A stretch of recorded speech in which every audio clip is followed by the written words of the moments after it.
Good morning, কেমন আছো তোমরা সবাই? আশা করছি সবাই খুব ভালো আছো, আমিও খুব ভালো আছি। তো চলে এসেছি নতুন আরেকটা ভিডিও নিয়ে। তো এই যে আমি কিন্তু রান্নাঘরে চলে এসেছি, আর দেখো রান্না বান্নাও শুরু করে দিয়েছি।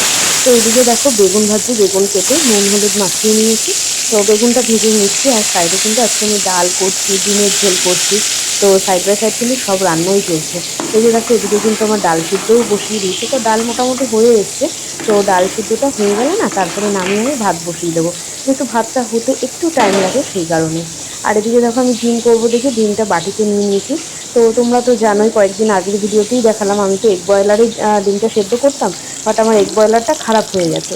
সেই কারণে এখন ওপেনই ডিম সেদ্ধ করতে হচ্ছে। খুব ঝামেলা লাগে আমার ওপেন সেদ্ধ করতে, ভালো করে সেদ্ধ হয় না, এই আর কি। তো কী করা যাবে বলো?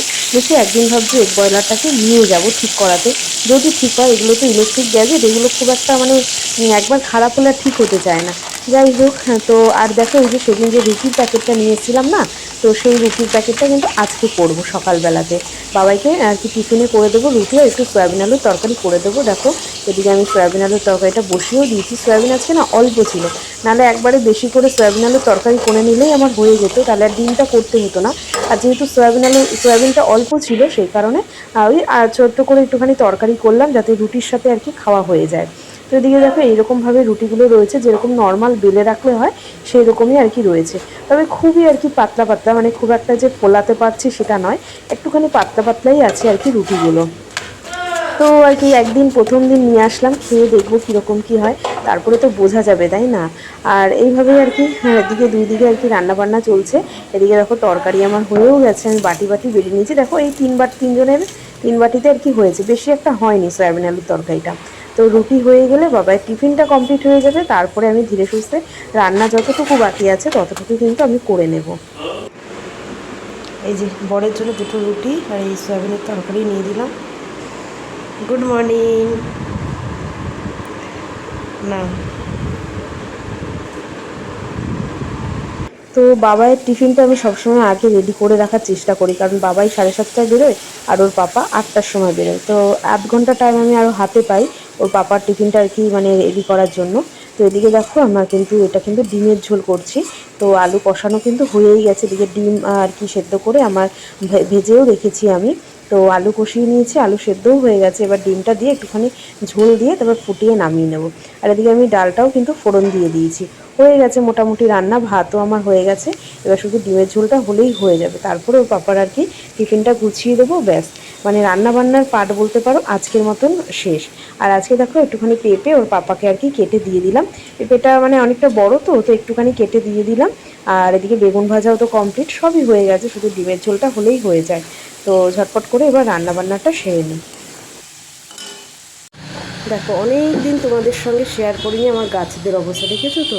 বৃষ্টির জল পেয়ে কীরকম মানে ছড়িয়ে গেছে পুরো ডালপালা, মনে হচ্ছে এই টবটাই ছোট হয়ে গেছে। আর কত ফুল ফুটেছে দেখো, অনেক ফুল ফুটেছে, অনেক ফুল ফুটেছে, দেখেও যেন ভালো লাগছে।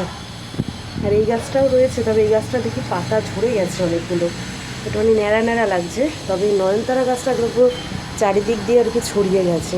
এই তুলসী গাছটাও তাই দেখো, কিন্তু এই তুলসী গাছের আবার পাতাগুলো একদম কীরকম সরু সরু হয়ে রয়েছে। তবে এই তুলসী গাছটা একদম ছড়িয়ে ছিটিয়ে রয়েছে। কে ভালো লাগে বলো, গাছ যদি এরকম তরতাজা হয়ে থাকে, খুব ভালো লাগছে দেখে।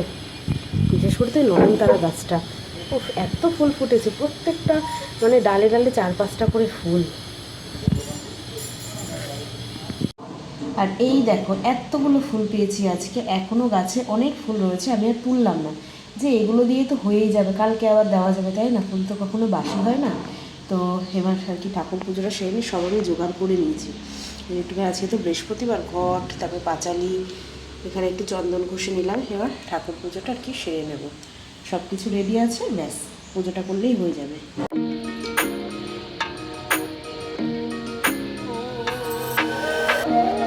দেখো এইভাবে সাজিয়েছি ফুলগুলোকে, কি সুন্দর লাগছে দেখতে। এই যে স্নান টান করে একবারে খাওয়া দাওয়া করে আসলাম, আর দেখতে পাচ্ছ রেডি হয়েছি। আজকে না বাবার বিকালবেলা ড্রয়িং ক্লাস রয়েছে, প্লাস বাবার স্কুলেও আমাকে যেতে হবে। ওর যে ইয়েলো কার্ডটা আপডেট করাতে হয়, তো ওটা তো আগের মাসে আপডেট করিয়ে নিয়ে এসেছি, আবার এই মাসেও মান্থলি পেমেন্ট দিয়েছি, সেটারও আপডেট করাতে হবে।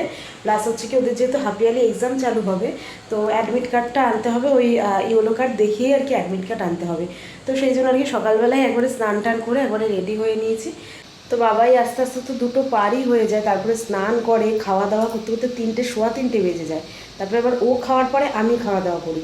তো এগুলো করতে করতে যেহেতু অনেকটা টাইম হয়ে যায় না, সেজন্য ভাবলাম স্নান টান করতে যখন একবারে রেডি হয়েই থাকি, ও মানে ওকেও একবারে জামা প্যান্ট পরিয়ে রেডি করিয়ে দেবো, ওই 4:45টার দিকে বেরিয়ে যাবো, তাহলে হবে। তো আমার সকালের খাওয়া হয়ে গেছে, ওই যে রুটি তার দেখালাম না, 5টা রুটি ছিল, বাবাইকে 2টো দিয়েছে, ও পাপাকে 2টো দিয়েছে, আমি একটা খেলাম। তো রুটিটা কিন্তু খারাপ না, একটুখানি নরম নরম, একদম পাতলা পাতলা, একদমই পাতলা পাতলা, একটা হালকা কিরকম একটা মানে ঘিয়ের গন্ধ আসছিলো, খারাপ না। কিন্তু রুটিগুলো না খুব একটা আমি ফোলাতে পারিনি, নিজে আটা মেখে যেরকম একটা মানে রুটি পুরো একদম গোল হয়ে যায় ফুলিয়ে দিই, কিন্তু সেই রুটিটা আর কি ফোলাতে পারিনি। তবে ঠিক আছে, একদম পাতলা পাতলা, খাটনিটা কম আর কি, এটাই। তো চলো রান্নাবান্না কী করেছি সেটাও তোমাদেরকে এক ঝলকে দেখিয়ে দিই। এই যে এখানে তো ভাত রয়েছেই, আর এই যে বেগুন ভাজা করেছি, আর হয়েছে এই ডাল, মুসুর ডাল, আর ডিম আলুর ঝোল কষা, যা খুশি বলতে পারো। আর এই যে রুটির সঙ্গে যে সয়াবিনের তরকারিটা করেছি সেটাও এতটা রয়েছে। এই হচ্ছে আজকের মেনু। মানে সয়াবিন না অল্প ছিল, তাহলে একবারে করলে আজকে মানে ডিমটা করতে হতো না। তো রুটির সঙ্গে আবার কি করে দেবো, আবার রুটির ওটা না এক্সপায়ারও হয়ে যাবে, সেই জন্য অল্প করে যা সয়াবিন ছিল ওটা দিয়ে আলু দিয়ে একদম মাখা মাখা করে রেখেছি, আর ডিমটা তো রয়েছে। তো গুড আফটারনুন, এখন বাজে 3:45। তো বাবাইকে নিয়ে বেরিয়ে গেছি, হচ্ছে গিয়ে ড্রয়িং ক্লাস রয়েছে আজকে বাবাইয়ের, তো সেই জন্য আর কি নিয়ে বেরোলাম। ও ড্রয়িং ক্লাস করে একবারে ওর স্কুলেও যাব, আমি ওকে ড্রয়িং ক্লাসে দিয়ে তারপরে আমি স্কুলে যাব, স্কুলে গিয়ে ওর অ্যাডমিট কার্ড নিয়ে আসবো, যেহেতু হাফ ইয়ারলি এক্সাম সকালেই বলছিলাম, তো অ্যাডমিট কার্ড আনতে হবে, তারপরে স্কুলে যাব। চলো, খুব তাড়াহুড়ো, মানে খেয়ে দিয়ে উঠে আর একদম টাইম পাইনি। ওখানে দেখো সব গাছগুলো কেটে দিচ্ছে। তো হঠাৎ করে বাড়ি থেকে বেরিয়ে দেখছি ওর ম্যামের মেসেজ যে আজকে ড্রয়িং করাবে না। তো বললাম একবারে আর কি ওদের স্কুলে আসার কথা ছিল, তো স্কুলে চলে এসেছি। তো দেখি ইয়েলো কার্ডটা আপডেট করে অ্যাডমিট কার্ডটা নিয়ে যাই। আগে জানতে পারলে আরও পরে বেরোতাম, এটাই আর কি। আজকে যে কটা কাজ হাতে নিয়ে বেরিয়েছি, কোনো কাজই যেন কমপ্লিট হচ্ছে না। ফার্স্টে ভাবলাম ড্রয়িং ক্লাসে যাব, সেটাও বন্ধ। স্কুলে গেলাম, বললো অফিস বন্ধ হয়ে গেছে। এখন প্রিন্সিপাল ম্যাম চেঞ্জ হয়ে গেছে, সেই জন্য স্কুলের অফিসের টাইমিংটাও চেঞ্জ হয়ে গেছে। আগে অফিস টাইম তোমার মোটামুটি 6টা পর্যন্ত খোলা থাকতো, এখন 3টে পর্যন্ত খোলা। যাই হোক, আমি 3টের পরে গেছি, তো বন্ধ। আজকে ফিরে যেতে হলো, কালকে আবার যেতে হবে। এটা আবার বড় একটা চাপ, কালকে সকালবেলায় যাওয়াটা।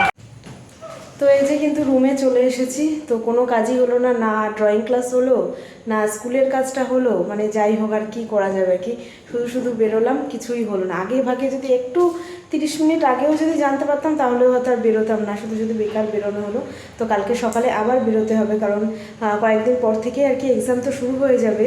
তো 6 তারিখের মধ্যে ওদের অ্যাডমিট কার্ড দেওয়া বন্ধ করে দেবে, তারপরে আর দেবে না। সেই কারণেই আর কি আজকে বিকালে গেছিলাম, কারণ বিকাল ছাড়া তো টাইমও হয় না। তো ভেবেছিলাম কি একবারে ড্রয়িং ক্লাসেও নিয়ে যাবো, আর একবারে গিয়ে পাশাপাশি যেহেতু রয়েছে স্কুলের অফিস থেকে গিয়ে অ্যাডমিট কার্ডটা নিয়ে আসবো। যাই হোক, হলো না। কালকে সকালে আবার টাইম বের করে যেতে হবে, আর কালকে তো বাবার স্কুল ছুটি রয়েছে, সেটা আবার একটা চাপের, মানে ওকে ঘুম থেকে তুলে নিয়ে যাওয়া, জানি না কি হবে, দেখা যাক। তো চলো, আজকের ভিডিওটা না এখানেই শেষ করছি। কেমন লাগলো অবশ্যই কমেন্ট করে জানাবে, ভালো লাগলে একটা লাইক করে দেবে, যারা নতুন দেখছো তারা চ্যানেলটাকে সাবস্ক্রাইব করতে ভুলবো না। এখন এখানে tata bye bye, good night, sweet dream. দেখা হচ্ছে কালকে নতুন একটা ভিডিওর সঙ্গে। ওই যে শুয়ে আছে, চলো টাটা বাই বাই।